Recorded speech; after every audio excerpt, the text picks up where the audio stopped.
autres. Et elle me dit quelque chose qui me, aujourd'hui, quand j'y pense, ça ne me blesse pas le cœur, mais ça me rend un peu triste, en même temps heureux. Elle me dit, quand on devait m'opérer sur le lit, je me rends compte de combien de fois je t'aime. Ah oui. Donc moi je me mets à rire et dire, ah, c'est maintenant, non, c'est maintenant que tu te rends compte. C'est quand c'est chaud. Et quand c'est chaud que tu te rends compte. Elle dit, non, Camille, je tenais à te le dire vraiment. Elle était sérieuse. Je suis sérieuse, je t'aime de tout mon cœur. Et je suis heureuse parce que tu as changé. Ce mot-là. Parce que j'ai été un mari aussi difficile. Parce que je voulais que ma femme soit dure comme je suis dure, qu'elle soit une moudjahidine guerrière. Ce n'est pas son tempérament. Ça, ouais. Donc j'ai constaté que j'étais en train de la... Voilà. Donc j'ai constaté que j'étais en train de la rendre malheureuse. Donc j'ai accepté ma femme telle qu'elle était. Nos dernières années, je l'ai acceptée telle qu'elle était. Ma femme, si elle est, comme on appelle ça, naïve, elle fait confiance facilement, c'est ma femme. Donc je l'ai acceptée telle qu'elle est, elle me disait combien de fois elle était heureuse. Ça, j'étais tellement content et autres. Et le lendemain, ses enfants étaient pressés. Papa, non, on va aller chercher maman. Et oh, il a dit, bon, allez, prenez le chauffeur. Allez chercher maman. Ils vont chercher maman. Ils arrivent aux environs de 15-16 heures. Moi, je suis encore au bureau en train de faire mes recherches parce que le dossier coronavirus, j'ai décidé de prendre le dossier à cœur. J'ai décidé de faire de ce combat mon combat. Donc, je fais des recherches hautes. Je l'appelle, maman, tu es bien rentré, tu as mangé. Il dit, on m'a servi un peu de la nourriture, de la bouillie. Je ne veux pas prendre des trucs durs. Le médecin dit de ne pas prendre des trucs durs. Vers 19h, je l'appelle, dit, c'est pas sûr que j'entre parce que je vais faire tout, tu es veillé, fait toutes des recherches et autres. Est-ce que tu as mangé? Elle a mal. Donc, elle a appelé le docteur. Le docteur a prescrit un médicament que sa nièce, Priscilla, va chercher. Elle dit, ok, repose-toi, ça doit être l'effet des médicaments et autres. Donc, vers 22h, je la rappelle, est-ce que ça va et autres. Elle dit, j'arrive directement à l'appartement. Maman, comment tu vas? J'ai des vertiges et autres.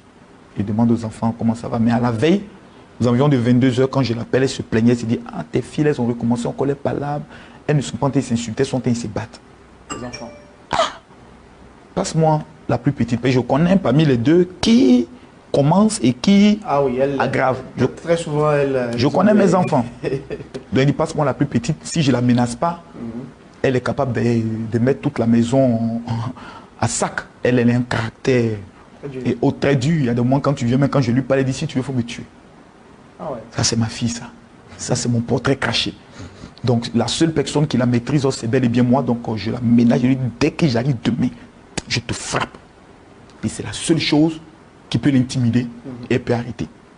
Donc, quand j'arrive, je dis à maman, et Métis, elle est dans l'eau, elle me fait signe qu'il fallait doucement. Elle dit non. Donc, il la donne 2 coups. Et je lui demande qu'est-ce qui s'est passé.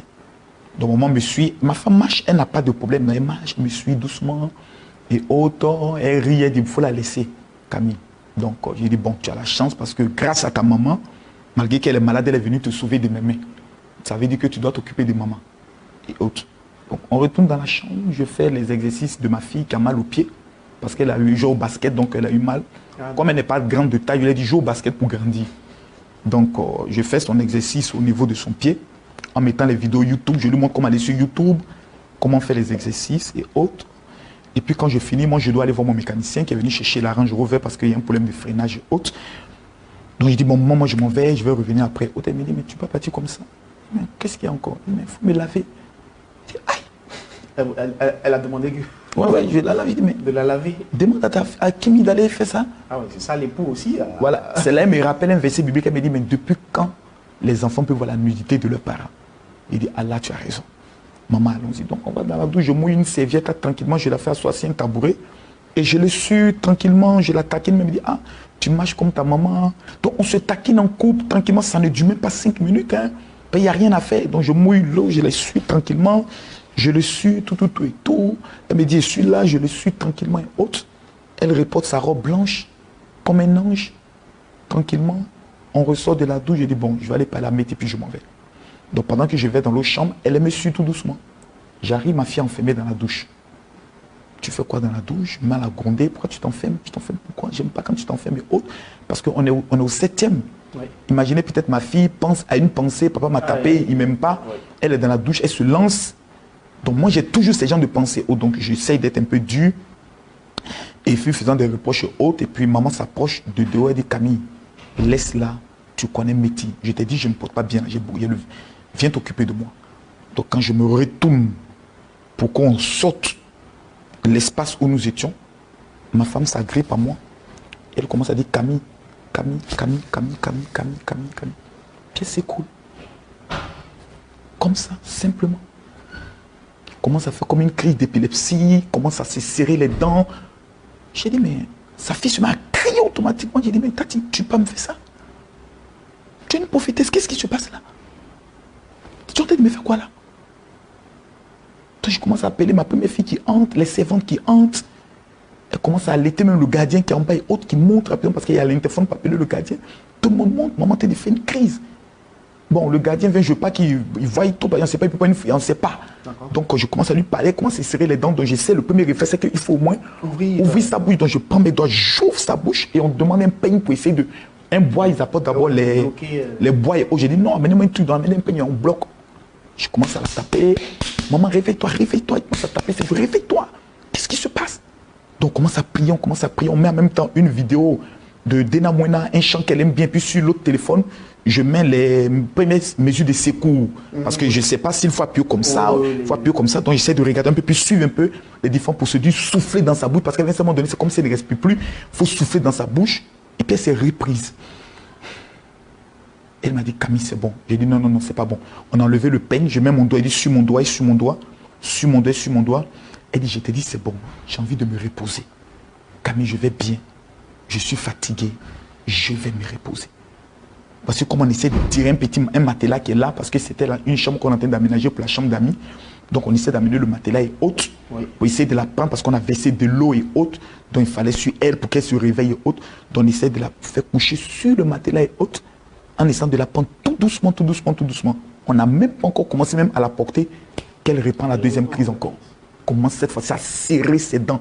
J'ouvre, elle me mord la main. Je suis obligé d'ouvrir. Donc, en tant qu'elle faisait la première crise, on a demandé à quelqu'un de descendre s'il y a une clinique en bas pour essayer de voir. Il remonte. Là, mon mécanicien arrive. Son neveu arrive. Sa nièce arrive. Même pas 5 à 10 minutes et tout c'était là parce qu'ils n'habitent pas tellement loin. Et autres, donc, que disent les médecins? On dit, ah, la clinique dit, il n'y a pas de médecin. Donc, elle refait la deuxième crise. Ma fille est là. Sa nièce, la fille de sa grande soeur est là. Donc, on se dit, ça commence à devenir grave. Mais en temps, on est en contact avec le médecin. Oui. Le médecin dit, gardez-la en éveil. Donc, on tape maman ici, maman, réveille-toi. On la tape sur son épaule, maman, réveille-toi, réveille-toi, réveille-toi, réveille-toi, réveille-toi, réveille-toi. Et arrivé à un certain moment donné, c'est comme si au niveau de son œil gauche, on voit que la paupière qui est ici est en train de se remplir de sang. C'est là que j'ai dit à son neveu, ça devient grave. J'ai dit à mon mécanicien, descends, prépare la voiture, on s'en va. Que le médecin soit là ou pas, non pas. Donc avec son neveu, on la porte, on descend l'ascenseur, on est au 7e, il faut descendre au moins 1. La voiture est garée, on prend, on y va automatiquement. Arrivé à la clinique que nous voyons, on voit un panneau, on dit bon, ils nous disent non, que retourner là où elle a été opérée, on n'a pas le choix. On refait demi-tour, on appelle le médecin. La nièce nous dit, le médecin vient d'arriver. On dit, attendez-nous, on revient. Donc, même pas 2-3 minutes, on est là. On arrive, ils ne sont pas, ils disent, non, voulez-vous se dire, non, revenez automatiquement. Le médecin vient, et il lui tape le truc, il me demande d'appuyer. J'appuie, il lui met une perfusion. Donc, le neveu, son neveu, le fils à sa grande sœur reste derrière, il maintient la perfusion. Et puis on se suit, on tombe, on évite même des accidents. On va à Vicenne. Quand on arrive à Vicenne, je ne vois pas de brancadier qui nous attendent, rien. Donc moi, je m'approche, je dis au barcadier, mais qu'est-ce qui se passe? Ma femme est en train de mourir. Non, monsieur, calmez-vous. Ici, c'est pas comme ça. Donc il y a un autre médecin qui vient, prend le pouls, puis dit à l'autre médecin, mais il n'y a plus de pouls, pourquoi tu l'as amené ici? Donc mes filles qui étaient dans le véhicule du médecin, commence à s'approcher.